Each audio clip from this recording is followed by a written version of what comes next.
Bonsoir à tous, bienvenue sur Monaco Info pour votre JT. Voici les titres de ce jeudi 2 novembre. Son Altesse Sérénissime, le Prince Albert II inaugure une exposition sur le Valentinois au musée des timbres et des monnaies. Elle met à l'honneur l'un des sites historiques Grimaldi de Monaco en dévoilant des pièces uniques et des documents historiques. Nous en parlerons dans quelques instants avec Lara Terlizzi, directrice de l'Office des émissions de timbre-poste. Quel avenir pour le secteur du transport aérien? C'est la question posée actuellement au World Connect. Ce forum réunit 450 professionnels du secteur venus défendre leur rôle fondamental.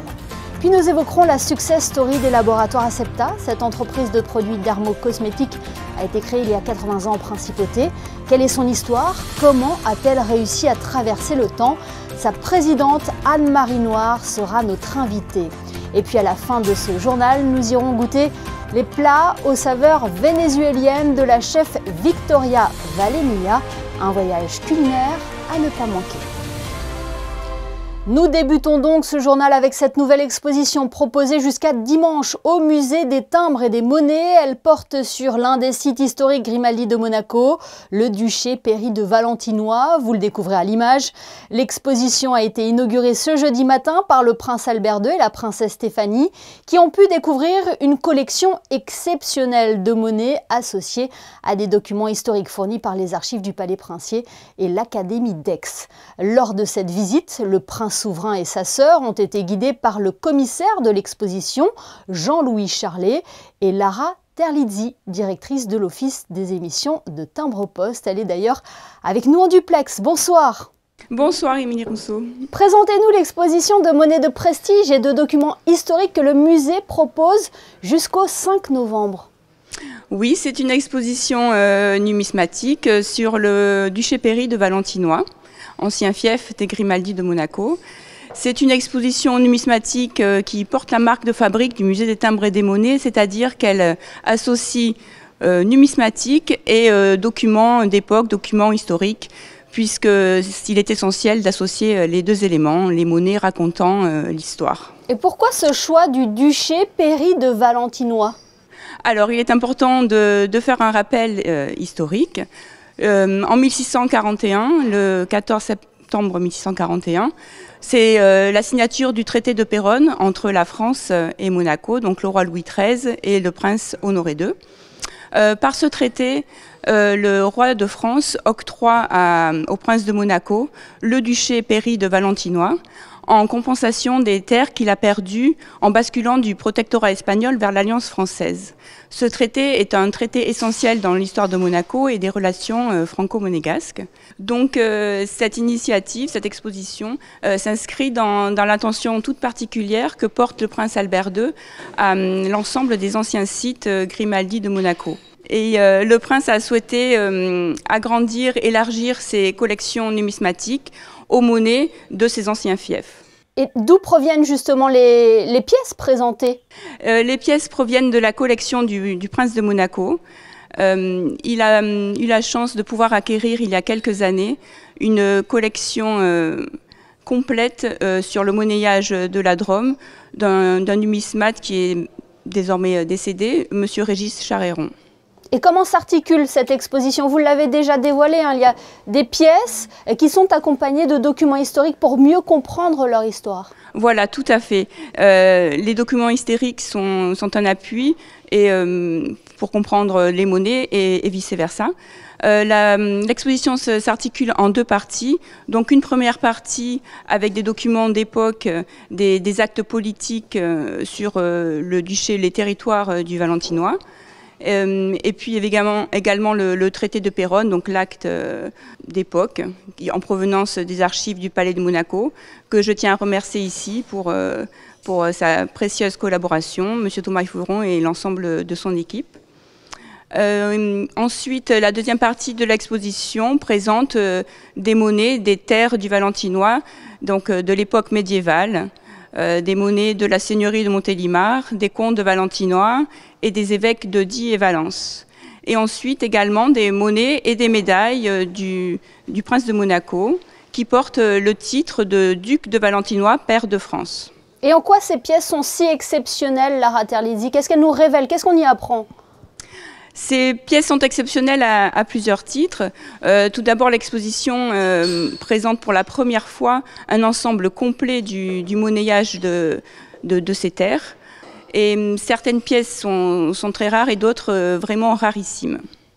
Elles sont donc à découvrir jusqu'à dimanche au musée des timbres et des monnaies. Merci Lara Terlizzi d'avoir été notre invitée ce soir sur Monaco. Bonne soirée.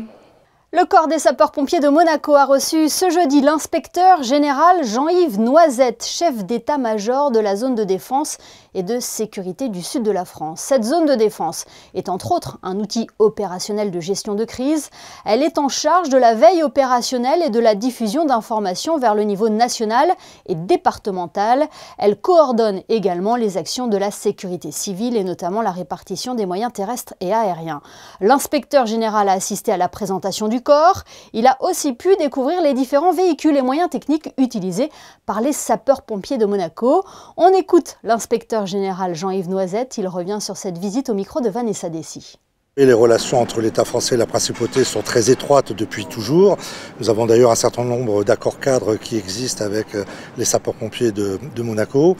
Et pour moi qui viens de prendre mes fonctions récemment, c'était à la fois une visite de courtoisie, mais également une visite de travail qui a permis d'envisager, y compris avec le ministre de l'Intérieur de Monaco, un certain nombre d'actions de collaboration. C'est un corps qui a déjà une très grande réputation, qui s'inspire beaucoup de l'organisation et du fonctionnement des services d'incendie et de secours français, avec la particularité du statut militaire et de la zone d'intervention qui est également réduite à la principauté. C'est un corps que j'ai pu voir très bien formé, bien équipé, qui a été précurseur sur un certain nombre de sujets. On va présenter des moyens, des véhicules, des matériels qui ne sont pas encore d'actualité de notre côté de la frontière et sur lesquels nous allons pouvoir également travailler en termes d'échanges. Et donc je pense que la population monégasque est aujourd'hui fort bien défendue. Et si j'avais un souhait à émettre, c'est que mes collègues sapeurs-pompiers de Monaco puissent continuer à sauver, surtout sans périr. Et à l'issue de cette visite, une séance de travail a permis d'échanger sur les conditions d'un partenariat opérationnel entre le corps des sapeurs-pompiers de Monaco et la zone de défense et de sécurité sud dans le cadre des problématiques de sécurité civile. Intéressons-nous à présent à l'avenir du transport aérien. Les professionnels du secteur sont actuellement réunis à l'hôtel Fairmont pour la 14e édition du World Connect. Plusieurs temps forts rythment cet événement organisé par Air Promotion Group qui tend à engager le débat sur l'importance du transport aérien. Plus de détails dans ce reportage d'Anaïs Riu et Alban Gingembre. Il fait partie des 5 plus grandes conférences internationales au monde. Le APG World Connect réunit cette année plus de 450 participants autour d'un même thème. Pourquoi le transport aérien est plus que jamais fondamental aujourd'hui? Pensez à l'Afrique, pensez en Amérique latine. Comment ces pays peuvent-ils se développer sans le transport aérien? Bien entendu, le transport aérien doit s'améliorer. Le transport aérien pollue encore et c'est 2,8% des émissions de CO2 mondiales. Comme il est en croissance régulière et je pense qu'il risque de doubler d'ici 2040, il ne faudrait pas qu'il passe à 4,6. Donc il faudrait qu'au moins il puisse rester à 2,2. Ça veut dire qu'il va devoir faire des efforts considérables, des investissements prodigieux de façon à réduire son empreinte carbone petit à petit. Plus de 80 pays et autant de compagnies aériennes s'y retrouvent pour donner leur vision et leurs explications sur l'utilité du transport aérien pour l'humanité. Non seulement il rapproche les hommes, mais il est aussi essentiel à l'économie mondiale. Le transport aérien est fondamental pour pouvoir justement passer une journée comme aujourd'hui avec énormément de points de vue différents, parce que des cultures différentes, et puis le fait de savoir ce qui se passe dans le monde entier, pas simplement de voyager que pour les affaires, mais aussi pour le loisir et aussi pour rencontrer les familles qui sont vraiment des moments privilégiés en ce moment. Pour clore l'événement, un séminaire sur l'avenir du transport aérien sera animé par le directeur général d'Emirates, Tim Clark, ainsi que celle d'Air France, Anne Rigaille. Voilà plusieurs mois maintenant que la Maison du Numérique a ouvert ses portes. Les lieux accompagnent les résidents et salariés de Monaco dans leurs usages du numérique, qui peut paraître parfois complexe. Pour ce faire, plusieurs ateliers sont proposés. Du 7 au 10 novembre notamment, la Maison du Numérique propose une semaine pour explorer les dernières révolutions digitales. Anthony Bocon, responsable de la Maison du Numérique, nous éclaire à ce sujet. Il est au micro de Christine Datomel. Depuis l'ouverture, on a ouvert vraiment toute variété d'ateliers. On fait aussi bien de l'accompagnement sur les téléphones, donc aussi bien Android, iPhone, avec un niveau qui est vraiment pour les débutants, les prises d'appel jusqu'à le carnet d'adresses, les messages. On a également une dernière nouveauté, c'est tout ce qui est arnaque en ligne. On a ouvert un atelier donc, pour éviter les arnaques en ligne, tous les emails de phishing qu'on peut recevoir d'entreprises. Qu'est-ce qu'on a d'autre? On peut aussi venir découvrir d'autres applications comme YouTube, Netflix, Canal+, qui sont nécessaires maintenant pour regarder le football ou le basket ou même la Formule 1. Et puis maintenant, vous mettez également en place un cycle de conférences. À qui s'adresse-t-il? Les conférences, c'est pour justement une cible beaucoup plus large que ce qu'on a l'habitude d'accueillir au quotidien à la Maison du Numérique. On a vraiment pour ambition de rendre accessibles ces thèmes qu'on a pu voir juste avant, comme le métaverse, comme la réalité virtuelle, à des gens qui en ont entendu parler, qui s'intéressent, mais qui n'ont pas vraiment trouvé les bons interlocuteurs. Donc, les thématiques qu'on souhaite couvrir, c'est celles un peu que je viens de présenter. Principalement, on a le métaverse, l'intelligence artificielle aussi, qu'on a beaucoup entendu parler ces dernières semaines. On a l'outil ChatGPT qui est devenu un incontournable du numérique. On a aussi des thématiques plus spécifiques comme les biodigitaux. Et si ces ateliers vous intéressent, n'hésitez pas à vous rendre sur le site officiel de la Maison du Numérique, maisondunumérique.mc. Coup de projecteur à présent sur une entreprise à l'histoire particulière. Les laboratoires Acepta célèbrent cette année ses 80 ans. Créés à Monaco en 1943, ces produits dermocosmétiques sont aujourd'hui distribués dans plus de 65 pays. Qui se cache derrière cette success story? Quel est le secret de longévité des laboratoires Acepta? Sa présidente est avec nous pour en parler. Bonsoir Anne-Marie Noir. Bonsoir. Merci d'être notre invitée ce soir pour évoquer la success story des laboratoires Acepta, une entreprise née à Monaco. L'histoire de sa création est d'ailleurs très particulière. Oui, l'histoire de sa création est liée vraiment à Monaco, puisque au départ, si vous voulez, ce sont les croupiers du casino de Monaco qui avaient extrêmement mal aux pieds parce qu'ils étaient debout toute la journée, toute la nuit surtout, et qu'ils ont demandé à un pharmacien de Monaco, Monsieur Adam, s'il pouvait trouver une crème qui puisse les soulager. Mon père, Monsieur Paul Lacroix, était à ce moment-là à Monaco et il a eu l'occasion de rencontrer Monsieur Adam, qui lui a demandé si ça intéressait son patron de commercialiser la crème qu'il venait de mettre au point pour les croupiers du casino. Donc. Le patron de mon père à l'époque a dit que ça ne l'intéressait pas, mais il a dit à mon père, écoutez, vous devriez commercialiser cette crème et faire votre société avec cette crème. C'est ce qu'il a fait en 1943. Est-ce que le concept a tout de suite pris? Parce que la jeune entreprise a été créée pendant la Seconde Guerre mondiale. Non, ça n'a pas pris tout de suite, parce qu'à l'époque, ce n'était pas vraiment la préoccupation majeure de la population. Donc ça a été quand même très difficile. Mon père a demandé à un ami d'enfance qui était Monsieur Henri Mas de le rejoindre, et tous les deux, ils ont commencé à prospecter à la fois les pédicures podologues et les pharmacies pour essayer de faire connaître cette crème. Oui, se faire connaître notamment avec ce slogan, le dentifrice des pieds, c'est ça? Ça a été un slogan qui a été créé pour la télévision quelques années plus tard, et effectivement, c'est ce que l'on a gardé comme slogan pendant très très longtemps. Alors petit à petit, la marque s'exporte à l'international. Comment expliquer le succès des produits au-delà des frontières monégasques, au-delà de la France également? Alors le succès à l'international est venu par l'idée qu'avait mon père, donc il y a quand même très très longtemps, que pour qu'une société se développe, il fallait qu'elle se développe à l'international.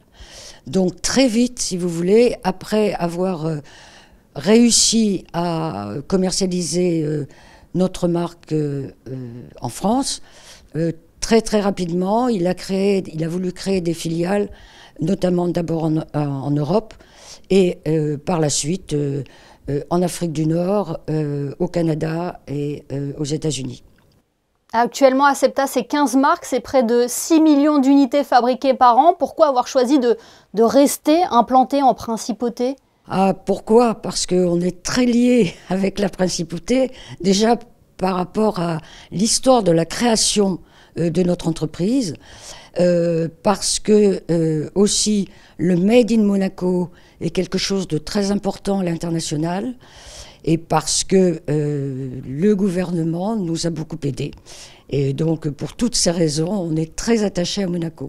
Très attaché aussi parce que c'est une belle histoire familiale. Vous êtes la fille du fondateur, Paul Lacroix, et votre fils, Benjamin Noir, travaille avec vous aussi. Oui, mon fils est venu nous rejoindre il y a maintenant 4 ans. Et donc, c'est lui qui prendra ma suite, ça c'est évident. Dernière question, Anne-Marie Noir, quel est le secret de la longévité des laboratoires Acepta ? Le secret, c'est notre slogan actuel qui est qualité, innovation, recherche.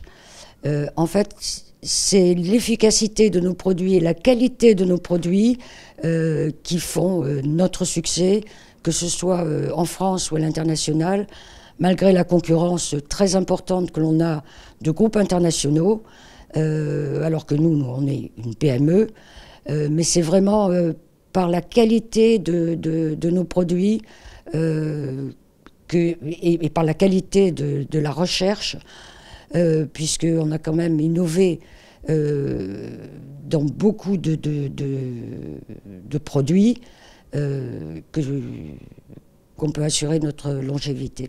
Eh bien, merci beaucoup Anne-Marie Noir d'avoir été notre invitée ce soir pour évoquer la success story des laboratoires Acepta. Merci à vous.